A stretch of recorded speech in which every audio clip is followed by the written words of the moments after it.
The sun was a jagged brass coin hanging in a sky so blue it looked bruised, casting long skeletal shadows across the scorched earth of the Nevada Territory.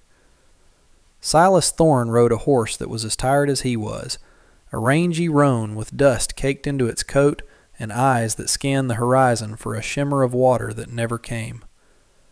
Silas was a man of few words and even fewer attachments, his face a map of scars and sun-hardened skin, his eyes the color of flint. He had spent the last decade drifting through the blood-soaked dust of the frontier, a man who lived by the iron on his hip and the silence in his soul. He had heard of a small, forgotten homestead on the edge of the Sierras, a place where the dirt might still hold enough moisture to grow a life. He didn't want much, only a roof that didn't leak and a patch of land where the ghosts of his past couldn't find him. As the ranch house came into view, its timber bleached white by the relentless summer heat, Silas felt a flicker of something he hadn't felt in years. Hope. But as he drew closer, the silence of the valley was broken by the sharp, rhythmic sound of a hoe striking dry earth. He pulled the reins, his hand instinctively hovering near the holster at his thigh. The house wasn't abandoned. On the porch, 3 figures stood in the shimmering heat, their presence as unexpected as a rainstorm in July. They were Chinese women, dressed in plain, faded prairie dresses that looked out of place against the rugged backdrop of the American West. The eldest, a woman with a face carved from determination and eyes that held the weight of 1,000 miles, stepped forward. She held a heavy iron shovel like a staff, her knuckles white. Silas dismounted slowly, his boots crunching on the parched grass. He didn't speak at first, letting the tension settle between them like the dust. He looked at the house, then at the women, then back at the road he had traveled. The youngest of the 3, a girl no older than 18 with a defiant tilt to her chin, moved closer to the eldest, her hand gripping the fabric of her skirt. The middle sister stood perfectly still, her gaze fixed on Silas with a mixture of fear and a weary, bone-deep resilience. "I was told this place was empty," Silas said, his voice a low rasp that sounded like grinding stones. He didn't move his hand from his belt, but he didn't draw either. He just stood there, a tall, somber shadow against the blinding light of the afternoon. The eldest woman, whose name was May, didn't flinch. Her voice was steady, though it carried the tremor of a long-held exhaustion. "The man who owned this land is dead. He died in the winter. We have been here since the spring. We have planted, we have watered, and we have survived. You are not the first man to come looking for a grave to call a home." Silas looked at the small garden patch, where green shoots struggled against the oppressive heat. He saw the way their hands were calloused, the way their dresses were stained with the red clay of the hills. They weren't just squatters, they were survivors. "I'm not looking for trouble, ma'am," Silas replied, his eyes softening just a fraction. "I'm looking for a place to rest. My horse is spent, and I've got no more trail left in me." May looked at her sisters, Leanne and Zhao, and then back at the stranger. He didn't look like the raiders who sometimes passed through, men with hollow eyes and hungry smiles. He looked like a man who had seen too much of the world's cruelty and had finally decided to turn his back on it. "You can stay in the barn," May said, her voice dropping the sharp edge of its defense. "But you stay away from the house. And you earn your keep. Water is scarce. If you want a drink, you dig." Silas nodded once, a gesture of solemn agreement. He led his horse toward the weathered barn, the wood groaning under the weight of the sun. He didn't know their story, and they didn't know his, but in the harsh reality of the frontier, survival was a language they all spoke fluently. The first few days were a test of endurance and unspoken boundaries. Silas spent his hours clearing the irrigation ditches that had been choked with tumbleweeds and silt, his muscles aching with a familiar, grounding pain. He watched the sisters from a distance, observing the quiet efficiency of their movements. Leanne, the middle sister, was the one who brought him a tin cup of water in the heat of the noon sun. She didn't speak, only handed him the cup with a steady hand. Her eyes were observant, taking in the way he worked without complaint, the way he treated his horse with a gentle reverence. Silas found himself wondering how 3 women had ended up in this desolate corner of the world, so far from the bustling streets of San Francisco or the mining camps of the north. One evening, as the sun dipped behind the jagged peaks and painted the sky in shades of violet and bruised orange, Silas sat on the porch of the barn, cleaning his boots. May approached him, her shadow long and thin on the dirt. "Why are you here, Mr. Thorne?" she asked, her voice quiet but piercing. "A man with a gun like yours usually has a purpose, and that purpose usually involves blood." Silas didn't look up. "I've had enough purpose to last 3 lifetimes, May. I'm just looking for a bit of peace. Is that so hard to believe?" May sat on the edge of a crate, her gaze fixed on the horizon.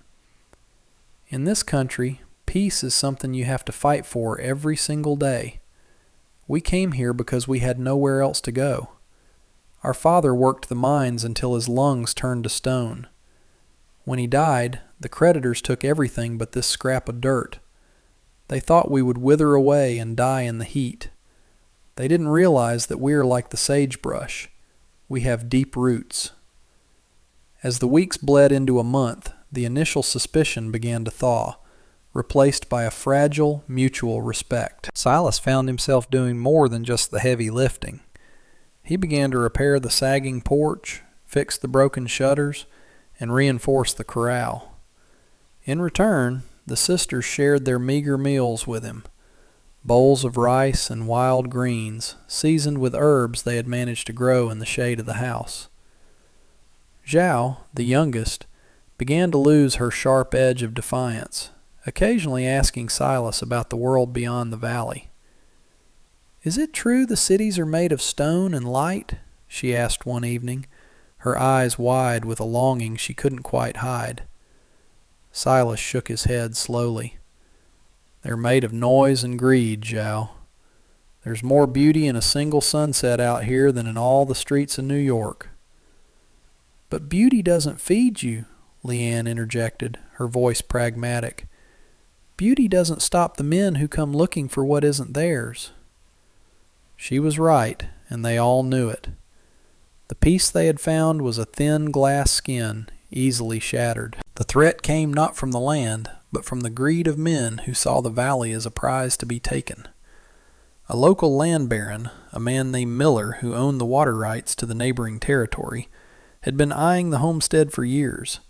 He wanted the spring that sat at the edge of the property, the only reliable source of water for miles. Silas had seen Miller's men riding the ridgeline, their silhouettes dark against the sky.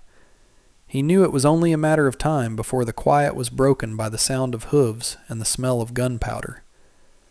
The confrontation happened on a Tuesday, when the heat was so thick it felt like a physical weight. 3 riders descended from the ridge, their horses kicking up plumes of white dust. At the lead was a man with a silver-plated vest and a sneer that seemed etched into his face. He pulled up in front of the house, his eyes raking over the women before settling on Silas, who stood by the well, his hand resting casually on the handle of his revolver. "This land belongs to the Miller estate now," the man announced, his voice booming with unearned authority. "You ladies have 24 hours to pack your things and move on. As for you, drifter, I'd suggest you start riding now if you want to see the sunrise." May stepped forward, her face a mask of cold fury. "We have the deed. This land was bought and paid for by our father. Miller has no right to it." The rider laughed, a dry, mocking sound. "Rights don't mean much when you're buried 6 feet under, sweetheart. Miller wants the water, and what Miller wants, he gets." Silas stepped into the light, his presence suddenly filling the space between the riders and the porch. He didn't raise his voice, but the intensity in his eyes made the lead rider's hand twitch toward his holster. "The lady said they have the deed," Silas said, his voice a low, dangerous rumble. "That means they stay. And if you want the water, you're going to have to go through me to get it." The rider sneered, but he saw the way Silas stood, the balance, the stillness of a man who had killed and was prepared to do it again. "We'll be back," the rider spat, wheeling his horse around, "and we won't be coming to talk next time." As the dust settled, Silas looked at the three sisters. Their faces were pale, but their eyes were resolute. They didn't ask him to leave. They didn't ask him to stay. They simply stood together, a family bound by blood and hardship, facing a storm they knew was coming. Silas felt a surge of a long-forgotten emotion, a sense of belonging, a need to protect. He wasn't just a drifter anymore. He was a man with something to lose. The following morning the air was unnaturally still, the kind of heavy silence that precedes a mountain storm. Silas spent the early hours cleaning his sidearm, the rhythmic click of the cylinder the only sound in the barn. He didn't have to look at the house to know the sisters were watching the horizon.